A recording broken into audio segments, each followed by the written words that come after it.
Hello,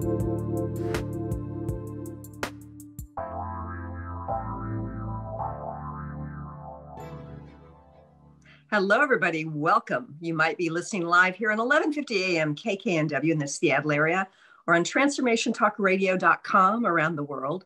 Or you might be listening from anywhere around the world on Facebook Live, on Transformation Talk Radio's page, or my professional page, or after the fact on ChristineUpchurch.com, or one of the dozens of podcasts it sends up. But wherever and whenever you're listening from, I think you're going to be happy you're joining us here today, because we are going to be talking about that spark within that helps each of us create a wonderful life. But before I get into that, I want to say hello to the people behind the technology. Good morning, Betty. Hi. I got the spark already. Woo! Okay, woo, yes. And we are entering the age of Aquarius, so there are lots of sparks flying. We are going through some transformation. And here goes my cat. I knew it wouldn't last for a long time. It was a quick call out before the show started. So if you're watching on video, bye. I like when the cats join us. And I thought I had everything set up here, but suddenly we have sunshine in Seattle. So if I have stripes across my face, it's not because there's something wrong. It's because there's something right here in Seattle. And good morning, Olivia at TTR. How are you? Good morning. I'm doing well. How are you? I'm doing fine, thank you. And I'm really excited about having another show. And I realized that it's February. I am starting the 9th year. This is the 9th year of doing this show, Benny. Can you believe it? We're just starting. I cannot believe it. We're approaching so fast at double digits. I think you just started right after my boys were born. Wow. Right? Oh, that puts it into perspective. In parenting time, it's a really long time. I know. Yeah. Oh, yeah. It's amazing. Time flies. And today we have Stephanie James with us. She was raised in Fort Collins, Colorado, and she's a psychotherapist, a dynamic public speaker, and a published author with nearly 30 years of experience in the mental health field. She was nominated for Fort Collins Women of the Year in 2014. And she's worked with many people of all ages and backgrounds, from children in elementary school to being a major of cognitive behavioral therapy for seriously mentally ill individuals, to being a mental health therapist. She has a passion and a mission to bring as much love and healing to the world as possible. She has been able to share her mission with a wider audience on her weekly radio show and podcast. High five, Stephanie. We'll high five in a minute. Another radio show host. And she's the originator and host of the Spark Summit 2019, a summit integrating wisdom from thought leaders, national best-selling authors, and luminaries in psychology, science, and spirituality, some of whom have been on the show before. Stephanie is a leader in a local Random Acts of Kindness women's group. Oh, I love that. We're going to have to learn more about that. And when not writing, she spends her free time with her tribe of cohorts. Oh, I like that. Not cohorts, but cohorts. Her 2 beautiful daughters, and jumping on the trampoline with her grandson. I'd like to welcome our guest today, Stephanie James. Hi, Stephanie. Hi, Christine. So great to be here with you today. It's nice to have you here. And I meant to show your book. It's The Spark, Igniting Your Best Life. I love that imagery because, that spark, I think, is within each of us. And sometimes it feels bigger than other times. But we're going to chat today about how we can identify it within and how we can take that spark and turn it into a flame of passion and purpose. So first, I'd like to find out how you came to having this mission, because everybody has his or her story that's meaningful, that directs them to their path. Can you share a little bit with our listeners and viewers about your path? Yeah, absolutely. I feel like part of what happened to me in this interesting journey of life, I was blessed to have 13 years of just amazing childhood, where I had a really intact, beautiful family that we were all just really close. We did lots of stuff with relatives and in the mountains, really in touch with nature.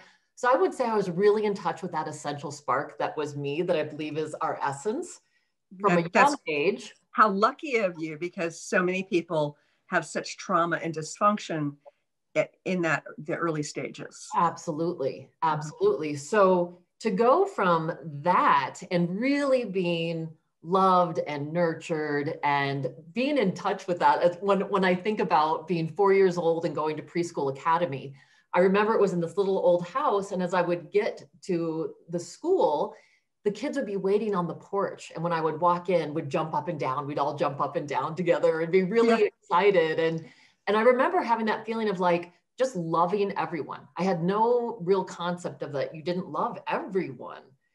So, this wonderful childhood, I was definitely a daddy's girl.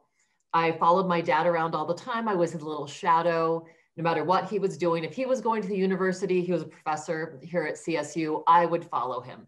I definitely would be out doing yard work. I even would sit on the counter by a sink when he would shave, and he'd put shaving cream on my face, and I'd pretend like I was shaving too.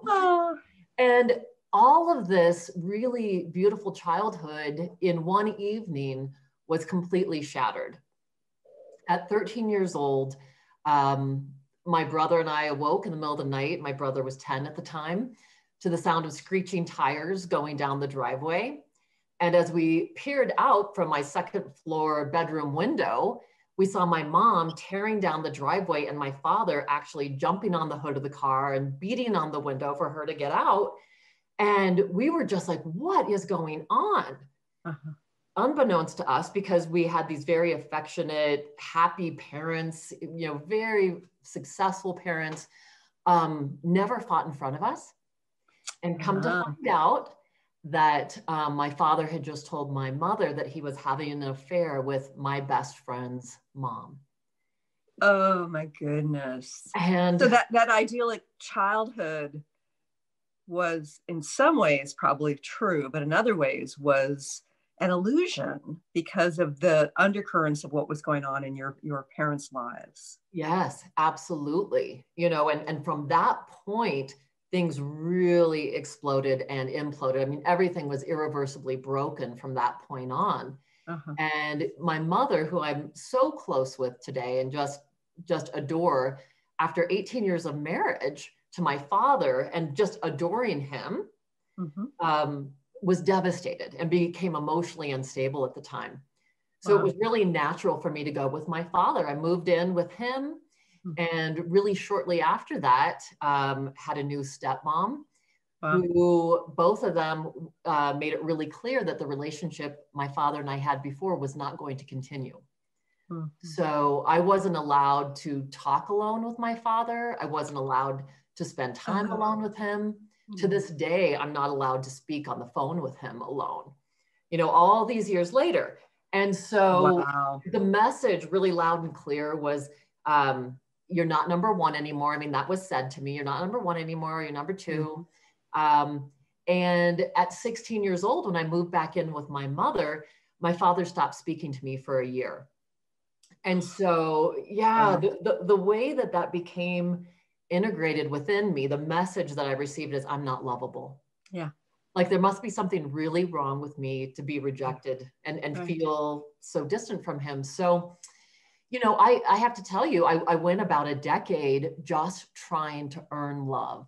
I was like, if I just, if I could just show up perfect enough in this world, if I look good enough, if I have the right clothes and the right career and I just work really hard, then someone will really love me. And it wasn't until I was in a workshop in San Francisco. I'd gone to a healing school out there. And the purpose was really to become a conduit for healing, to kind of work on your stuff and be as clear as possible. Sure. Well, during the first day when the Dr. Jaffe, our presenter, got up in front of everyone, he, in front of these 40 people, looks into the audience and he says, "Hey, you in the blue coat, I have a message for you." And I'm looking around, hoping it's someone else beside me. And I look down, I'm like, oh, I'm in the blue coat. And he said, "Yeah, I have a message for you." And he says, he's moving his mouth, but I can't hear him. And I said, "Oh, I'm sorry, I didn't hear you." And everyone else kind of starts laughing because they all heard him. And he says, okay, my dear, he's kind of chuckling. What I'm trying to say to you is, and right when he said that, all of the air conditioning units in the place came on and nobody could hear him. Weird. So by now, everybody's laughing, And so he invites like the whole group. He says, come on up to the stairs that led up to the stage. He's like, why don't you all come up here and sit up here? And he's like, my dear, obviously you are so blocked from hearing this. And he said, my message to you is stop trying.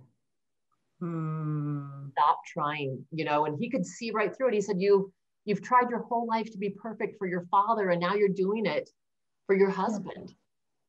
Stop trying. And it was such a huge catalyst for me, Christine, because what happened is I got this huge aha of like, I don't have to go and earn love. I don't have to do anything. Right. I am love. It began this whole journey of actually reigniting, if you will, and excavating the spark that was always there inside of me. But, life circumstances, and for all of us, it's life circumstances, the messages that we receive, the limiting beliefs or false beliefs that we hold as true about us. Right. That had been my narrative about myself. Right. And my life transformed so much from that point on, where that really did become so essential. And it's almost been 20 years ago now. It's hard to believe. Wow. So yeah, that sounds like a very painful experience. And as you look back, do you see that it served an important purpose? Absolutely. Not that I would ever wish it on anyone. It's interesting though, because I do a lot of trauma work, but even with I'm also a transformational life coach. So even with clients that aren't experiencing trauma, I feel like when people come to the table, I have a depth of compassion, a depth of empathy that I think if I would have continued to lead that just really blessed life, I wouldn't have had that depth. Like I have been gutted. I have been raw at times of my life. And I think that then provides the space that I've been able to hold that for others. Yeah. And I think about how we can get messages through circumstances in our lives and interpret it to be that we aren't lovable or that we're not enough, And if we're in a place of wholeness, then we look at those situations and say, it's not about me, it's about them. So I think about anything that triggers us along the way, whether it's through childhood or through adulthood, it really is just illuminating something that hasn't healed. And it might be from our childhood, it might be from a past life, it might be just from putting on this human veil, so to speak, and stepping into this place where we have these limitations. We can't fully see and know that we are loved, that we are magnificent.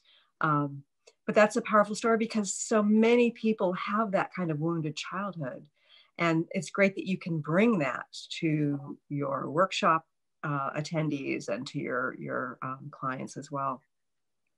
So when I think about the challenges of today, we're living in the situation of a pandemic, or some would say that it's being manipulated as such, whether you view it as something that is, real and terrifying, or something that is just sort of kind of, a part of a bigger plan, however you view it, the results are the same. We have mask mandates, and we have lockdowns, and people are working from home. There's so, like kids are more suicidal. I mean, there's all these negative results of a situation that is outside of our norm. How can this serve us to find that spark? So such a great question, because I do think, what's also interesting, if we look at the flip side of this situation, is that it's like the universe has called us all to go inward. Yes. So some of that has been because we are literally locked down and shut into our homes. And while, yes, I mean, I do, my heart just goes out because I think this last year, 2020, brought up all of these things that needed to be healed in our world. And so a lot of that was relationships, you know, husbands and wives and husbands and husbands and wives that, you know, partners that all of a sudden were like, wow, we've been distracted and haven't had to deal with this. And, you know, I do think that what it's like, it's called all of humanity at once, which is so interesting. We've never had this where it's, you know, we can really be connected to everyone around the world because we're all going through the same thing. Right. And so this journey within becomes essential. And I think we can really use this opportunity to start doing that excavation. And that's what I think, that's the important thing that I would want listeners to hear, is that spark that is us, that I truly consider the essence of who we are, what we came into this world, the light that we are, that is never diminished. It's only covered up. You know, the Sufis used to say, you know, we have veils. Yes. And so to lift the veils is to unearth that spark that's within us. And there's never been a more important time. So I think, yeah. And the way that we do that, the way that we start moving towards excavation is, I truly believe that it starts with showing up for ourselves. What does that mean, to show up for yourself? Yeah. So what it means is really making a commitment to do your own work, number one, and to take care of yourself. You know, I call it truly befriending yourself. It's not like, you know, we hear the old thing, oh, just love yourself, be your own best friend. Yeah, it's not about that. It's a deeper relationship with ourselves. And so the way in which we do that, I think it's interesting because I think about, if we had a new friendship, we just met someone, we wouldn't automatically trust that person. We wouldn't say, oh, I'm going to tell you all my deepest, darkest secrets, and I'm going to have you pick up my kid at daycare now every day. I mean, we just wouldn't do that. Yeah. And so it's the same in cultivating a relationship with ourselves. We have to build trust. Interesting. So, yeah. And so what does that mean, to distrust ourselves? Well, what it is we don't trust ourselves to show up for ourselves because we have made commitments to ourselves over and over again, and we don't honor those. So the way that you start building this relationship with yourself, and it doesn't have to be huge. It could literally be half an hour in the morning. And you say, okay, for half an hour, my plan is 10 minutes of exercise, 10 minutes of meditation, and 10 minutes of gratitude. And here's the cool thing. Every time that you do that, you're building that relationship with yourself that says, I've got your back. I've got you covered. Right. I'm here for you. And I have to show you what I do. When I do that for myself every day, I put a heart to remind myself that I was loving to myself that day. And so when you look at that and I see a month, like last month, full of hearts, it's like, yeah, I'm really showing up for me. I'm taking care of me. And the amazing thing that I think is so essential here is that as we take care of ourselves, as we allow ourselves to heal, then we are bringing that healing to the world. We become a better conduit for healing. And so in the end, it's one of the least selfish things you can do. I think that there are plenty of people in the New Age movement and the consciousness movement who think that it's all about giving, right? And they aren't very open to receiving either from somebody else or from themselves. So why is it important that we honor ourselves, that we nurture ourselves, that we make ourselves a priority in that way? You know, I think that when we're giving from a place where we don't have that inner reserve, so many times we're giving on fumes. You know, and so our capacity to give is so much deeper and enriched at such a level where when we're taking care of our essential self, we're giving of a different quality. I I mean, you could think of it as a vibration. Right. You know, if I'm Yes. giving, but I'm exhausted, the vibration that I'm giving from is very low. Yeah. And the vibration of what the people are receiving isn't as high too, which, Yes. you know, as an energy healer, I'm very aware of that vibration. And so even if you don't feel resentment for, like, you know, having to give yet again, he said yes to whatever it was, even if you're doing it from a real heart place, but you're worn out, then what's getting received is not as high quality vibrationally. Yeah. Yeah. Yeah, absolutely. So you're gifting again. It's like, as you do your work, as you allow yourself to heal and take care of yourself, then you are raising your vibration of what you give, of the quality of your relationships. Right. So everyone benefits. You know, I think of the analogy of the pebble in the pond. So that healing and that love then can go out in these concentric circles. Yes. So it's absolutely. really, really powerful, and I think essential that we start doing that. I also think that when I've nurtured myself, when I'm more self-aware, then the external events, whether it's like somebody cutting me off in traffic, or somebody putting, you know, an idea or saying something to me in a way that could trigger me, it doesn't trigger me in the same way. And that too has a ripple effect, because it's like that reactivity is a very dysfunctional place to be coming from. Yeah, I mean, that's so interesting, because I was right on that same thought that you okay? Mind meld. I totally feel that connection, and that is so true. That I notice when I'm doing that and showing up for myself, that what starts happening is exactly that. Whatever, you know, life is always going to have challenges. It's going to have, you know, it's something that we can't control, that's exterior to us. So what's so beautiful is, as you continue to do this work and practice, what happens is exactly that. Life circumstances can happen. Someone can be grouchy or rude or mean, and you don't have to own that anymore. And your own reactivity then becomes, I'm not going to react to that. I can hold it for what it is. And from a different place, we're responding. Yes. And it not only puts us in a better place and doesn't cause the conflict, but one of the things I found is sometimes in certain situations, as we're accepting of whatever is coming from the other person and we're not reacting, it creates space for them to face what they're doing. I was in a situation once with a boss who could be, you know, really cruel sometimes when he got angry. And people would get, you know, their buttons pushed. And at one point, you know, he did that with me, and I just was there and present, and, you know, he wandered off, and then he came back later and he apologized to me. And I remember people coming up to me afterwards. He apologized to you? He's never done that to us before. Like, they were just so surprised. It was because I knew it was about him and not me.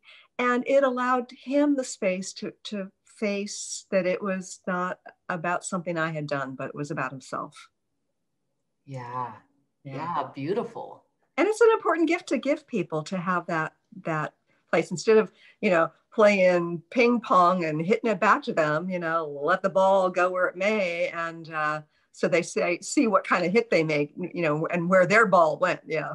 Yeah. Well, and that's what's beautiful too. And what I'm hearing from what you're saying is, like, you're able to drop out of your ego and into your heart. Yeah. So that you hold that space. And not always, obviously, you know. And one of the things I've realized is that sometimes I can swear like a sailor when somebody does something really dangerous in traffic, whether that's to me or to somebody else.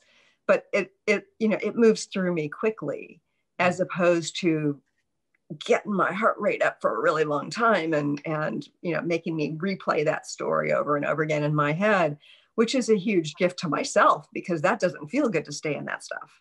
Yes. Yeah, absolutely. So we're going to have to go to a quick break. But when we return, let's talk a little bit about our stories and how we can sort of re-examine them to find where that spark is. Stay tuned for more with Stephanie James here in just a few moments.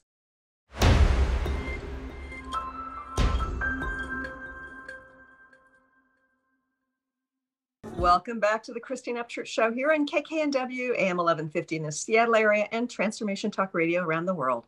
I'm having a fun conversation today with Stephanie James, and she is the author of The Spark, Igniting Your Best Life. And she has a film that's about to debut, and we're going to talk about that in just a second.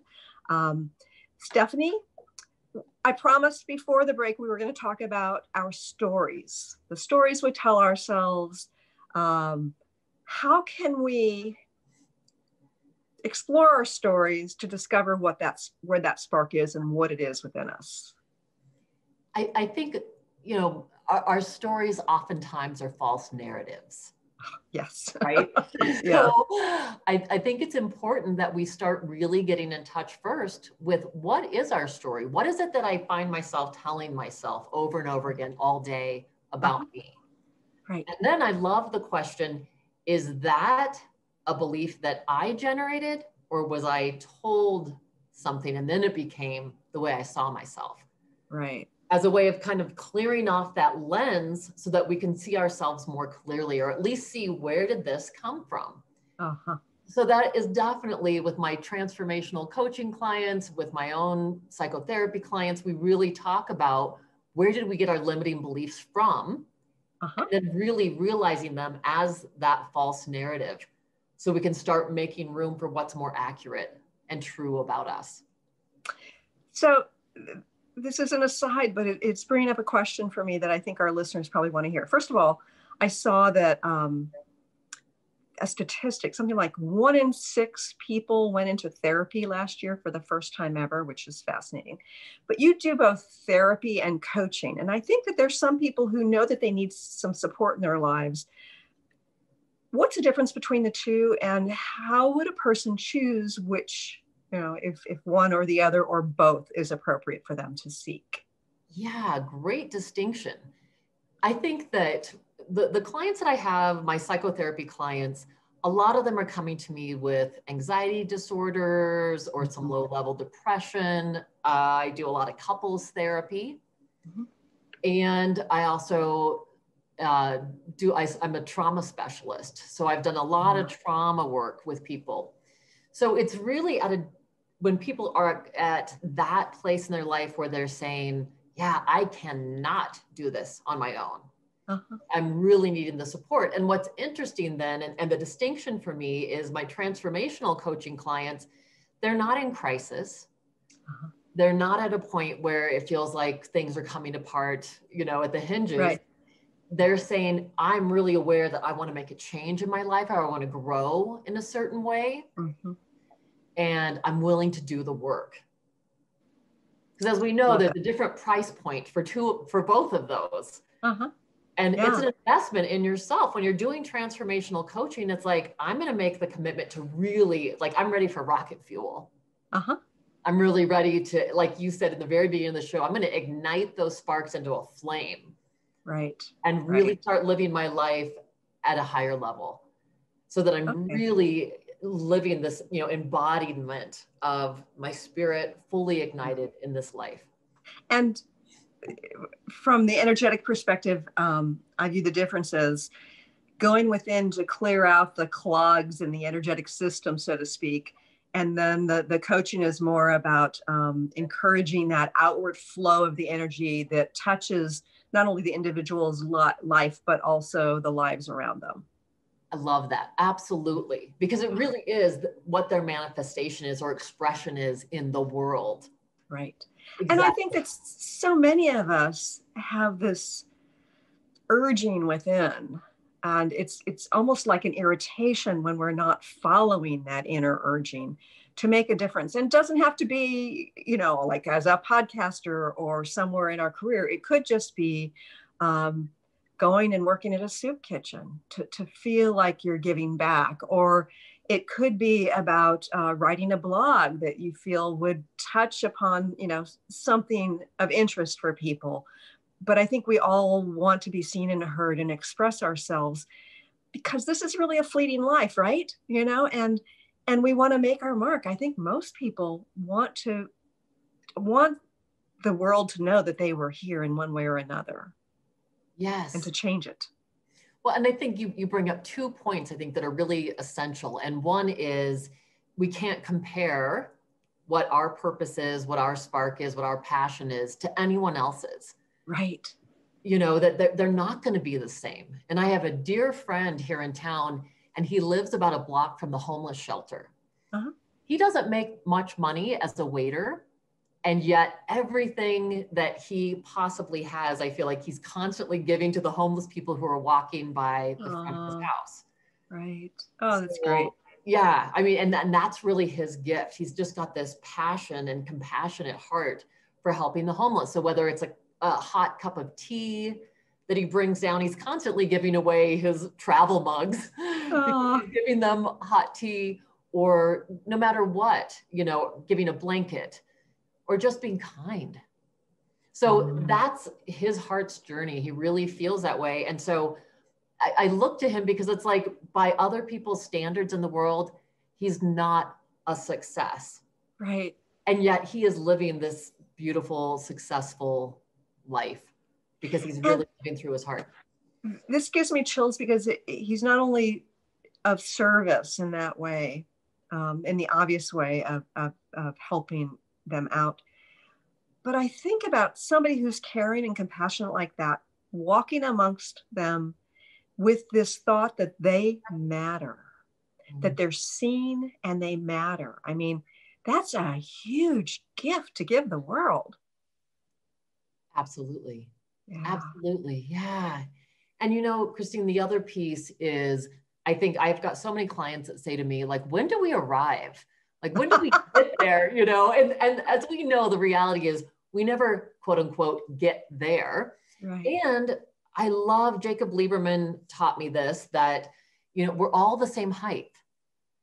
So whether you feel like, okay, I'm really at this point in my life, I need transformational coaching, or I'm ready for therapy, or I'm coasting along just perfectly, knowing that it's okay. Like, life is going to happen. Things are going to come up, and that we're going to keep growing.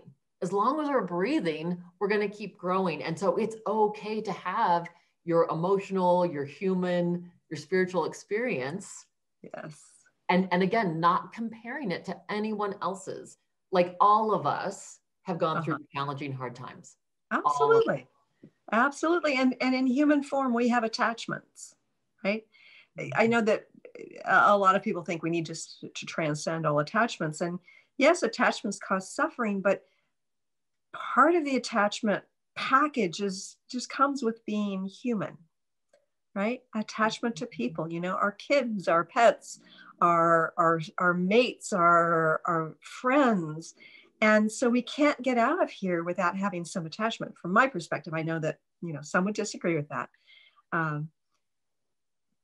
But it's challenging, and having attachment to feeling good, for instance. We're going to have pain. We're going to have illness. It's not going to be, perfect in that sense. So yeah, we don't get out of here unchallenged, do we? Well, and isn't it interesting? Once we embrace that, though, when we can embrace it, yes, there are going to be what some people call the shadow emotions, or our darker experiences. When we can hold that and just embrace that. I mean, Yes. I love Rumi's poem, The Guest House, which speaks exactly to that. And I'm not going to botch it by trying to say all of it, but there's this beautiful part in that poem that says, welcome whatever shows up at your door, whether it's a meanness, a depression that rids your house, sweeps it clean of all of its furniture. Still meet them at the door laughing. You never know which one has been sent as a guide from beyond. Oh, I love that. Yeah. So that's a short abbreviation of this beautiful, beautiful poem. I would encourage all the listeners to check it out, because it's been such a guidepost for me in my own life of just being with and welcoming whatever shows up. And when we do that, then we no longer fear what's ahead. We no longer are doing that clutching, Like, oh my gosh, I'm so fearful of what tomorrow might bring. We're able to really be more present to what am I experiencing in this moment? So speaking of fear about what tomorrow brings, I know there are a lot of people who are in fear. They may be in fear of illness. They may be in fear of having restrictions put upon them by the government, fear of, dark agendas, fear. I mean, there's so many fears that are rampant right now. Fear of being called an idiot, an effing idiot on Twitter or something. I mean, there's just like, people have their guards up in a lot of ways right now. Do you have some tools to share with people that can help them face their fears and help to shift their fears so that they aren't so fearful? Yeah. I think, Christine, one of the important things to note is that our fears are absolutely, well, I can't say absolutely, I would say a high percentage would be more accurate, fantasy. Yes. Yeah. None of that is real. We're making it up. So it's all when we're in anxiety, when we're in fear, 9 out of 10 times it's for something that really isn't real yet. Yes. And when I joke with my clients, I'll say, if you're going to fantasize, you might as well have a good one. Yes. It's just as real as that. And I think what I really work on people with is reeling themselves back in, is what I say, reel yourself back into the present moment. Right. And I am such an advocate of mindfulness and meditation. Uh-huh. It has changed my life, and bringing ourselves to the present moment. Here's one of the powerful things is that our brain experiences life in pictures. Mm-hmm. So that's why we think of the future. It's not happening yet, but we're having a physiological response to it. You bet. Same is true when we're having regrets about the past. It's not happening, but we're holding up the picture of this memory in our mind. And then we have, again, this emotional physiological response. Yeah. The beautiful thing is we can create that within us in this present moment. Right. So it's really what we choose to focus our attention on. And this doesn't mean rose-colored glasses. It's not putting your head in the sand. We can acknowledge that, yes, today, and I ask people to stay within 24 hours. I'll say, really see, how can I hold this 24 hours? And control also being a myth. We think we have control because of our habits, because of the things we've done over and over again. The truth is we don't. And when we can kind of let go of that piece and come back, be in this present moment, we can choose, okay, yeah, I'm aware that my chest is tight today, or my throat is tight. I'm experiencing some of this fear in the present moment. Instead of ignoring it, we can breathe into it. Yes. We can really be with our body sensations. And literally, as you do that, it's so interesting. It's that mnemonic device of what we resist persists. Absolutely. Gosh darn it. Yes. It is. So what we're trying to shove down inevitably just smacks us in the face. It just comes back with even more force. So part of it is learning how to bring ourselves to the present moment through breath work, through meditation. And this isn't this huge thing. Again, it could be 10 minutes, but it breaks us out of our trance. Right. I remember many, many years ago, I was working with a therapist and I was afraid of flying. And I needed to fly across the country. And she said, just focus on the moment and breathe into it. Be aware. Okay. As you're on the plane, is everything okay in that moment? Okay. Let go of that fear into the next moment. Breathe it out with the option of picking it up again in the next moment, right? And as you do that, as you focus more moment to moment, it's kind of like, oh yeah, everything's okay. Oh yeah, everything's okay, right? And then of course, ultimately I let go of that fear and I started traveling the world to teach healing. So I got over my fear, but it was that just bring it back into the moment that you're talking about that was so empowering to me, and using breath and sort of a meditative space. That's very powerful, very powerful. Before we go any further, I want to make sure that people know how they can connect with you. And I want you to share with our listeners about the movie coming out. Yeah, thank you. People can get a hold of me or find out the projects I'm into, or if they want to do coaching, it's stephaniejames.world is my website. Okay. And I just in January started an Igniting Your Best Life group that people can come into at any point, which is the second and fourth Wednesdays of the month. And we're really using the principles and guidelines from the book to do just that. Like, how do you cultivate happiness and grow a sense of grit and resiliency? How do we befriend ourselves? How do we reinvent ourselves if we feel like we're stuck? It's just already just been such a fun group, and I'm so excited if people want to join us. And that is the direct link to that. You can get it on my website, but the direct link is stephaniethespark.as.me. Okay. .as.me. What is that? I'm not familiar with that. It's just the link that my web designer has that will just allow them to sign up. Okay. So it's directly from through that. Yeah. That makes sense.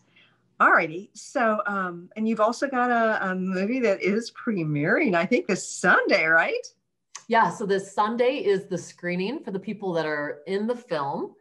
And as we were talking about in break, you said that you probably had some of them on your show. Oh, yes. Yeah. So an amazing cast of people that are thought leaders and luminaries in psychology, science, spirituality, and they have all been guests on my show.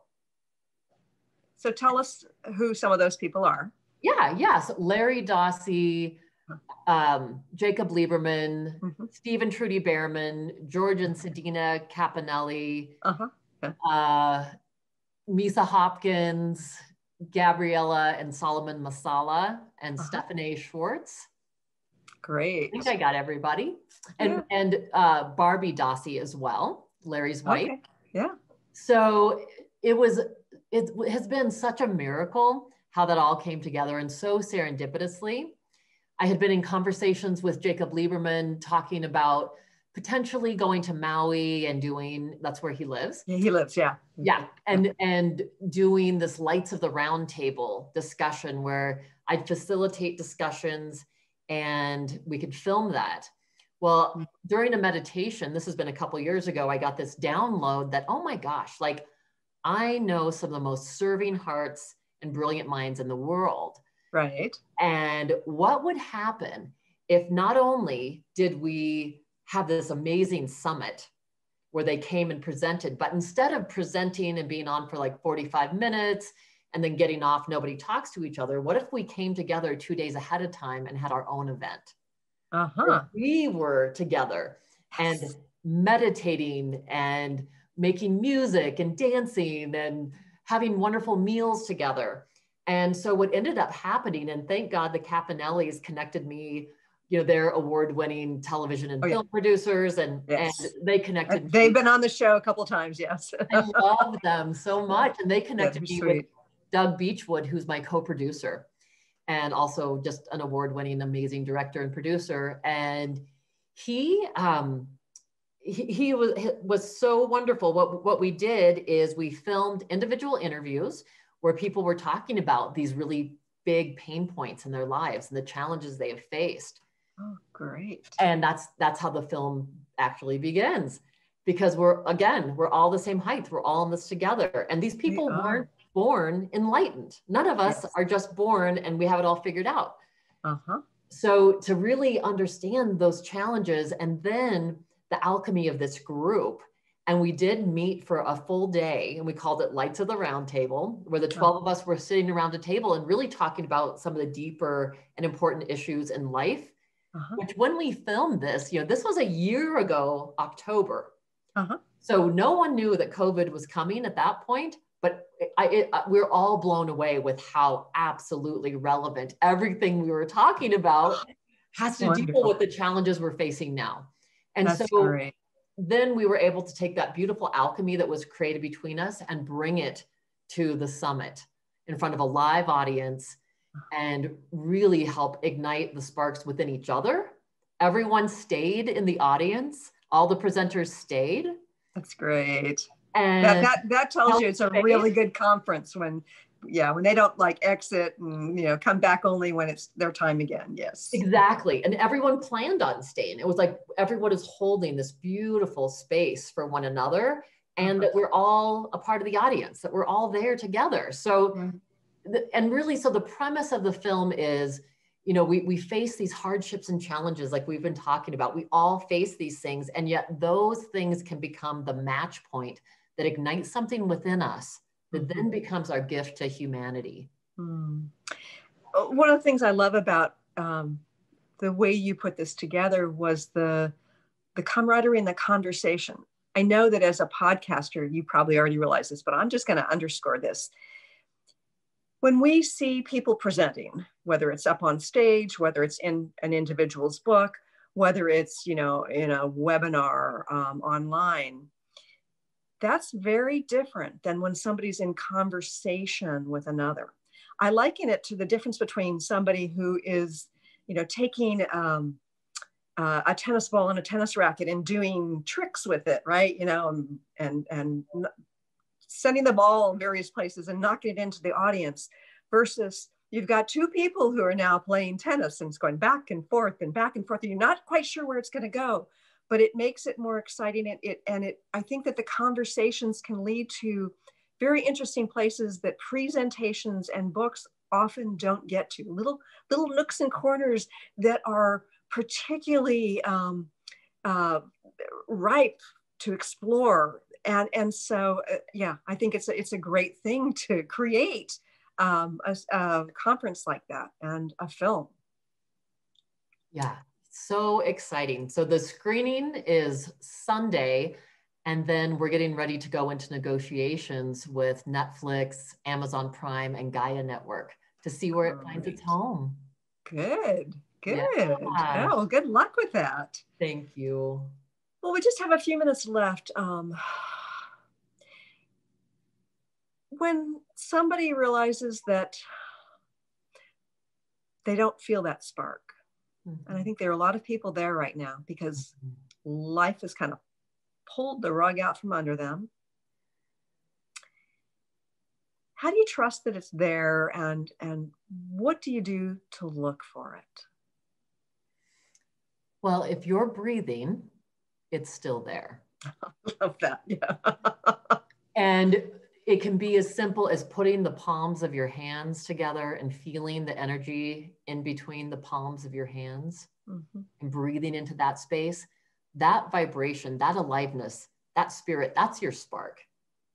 So it's still there. It's always within us, even if mentally or emotionally we're feeling exhausted or depleted.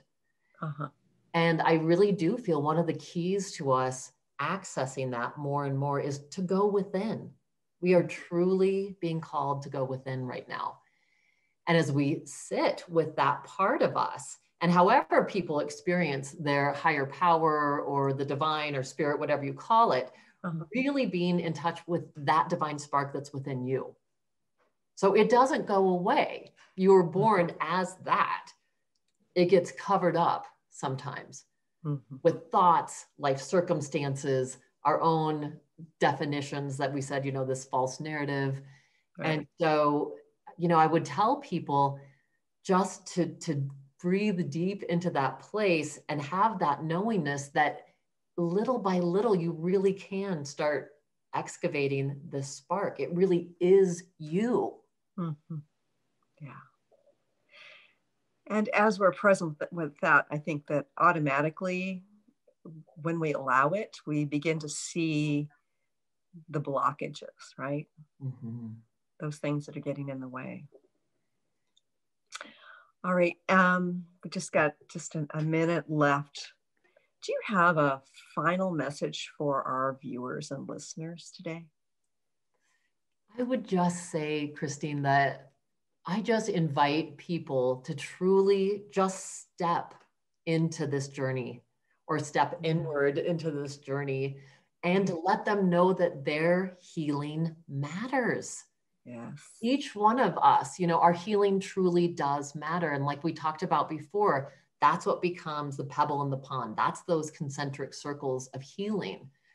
And each one of us has to be responsible to step into that for ourselves and for humanity. Yes. It's a gift that we give to us and to the world. So that would be my biggest message, is to let people know their healing matters, their contribution matters. Right. You know, and that we all are in this together. We're all interconnected. So it really is essential. Yeah. And I sort of view it as we're all a part of the same orchestra, and we're playing different instruments, and we're playing different roles within, each instrument.